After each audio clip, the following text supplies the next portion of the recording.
Hi everyone, I am Jason, Assistant Professor, Computer Science and Technology Department from SNS College of Engineering.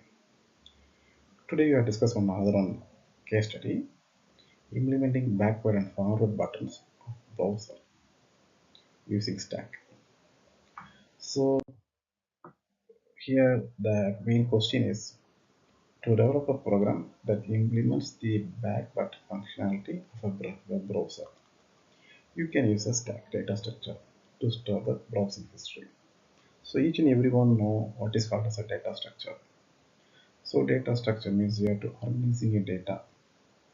So organizing a data means is able to coordinate. Organizing data means we're able to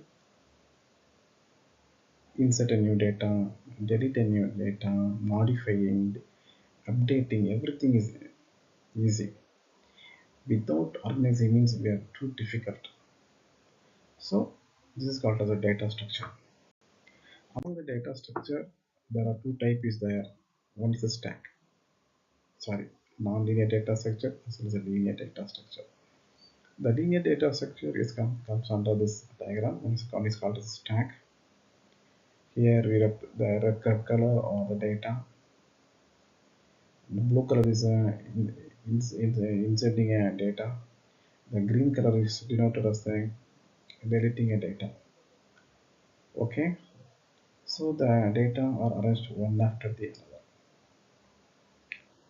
Here we are moving a forward as well as a backward. So here what principle here forward means first in last out or last in first out principle here followed in the stack. Okay, so here start by creating an empty stack to store the URL of this visitor website. Suppose we take an example of a website. There are a number of pages there. The home page, next to the next page, next page, next page, like this. So how will you forward? Clicking answers. Or backward clicking backward. Suppose if you want to visit the first page means you have to backward all the pages. So here we are using the concept is called as a stack. Display a menu with two options. Visit a new website. If the user chooses this option, prompt them to enter the URL of the website they want to visit. Push the entered URL onto the stack. Next, if you go back, the user chooses the option, check if the stack is empty.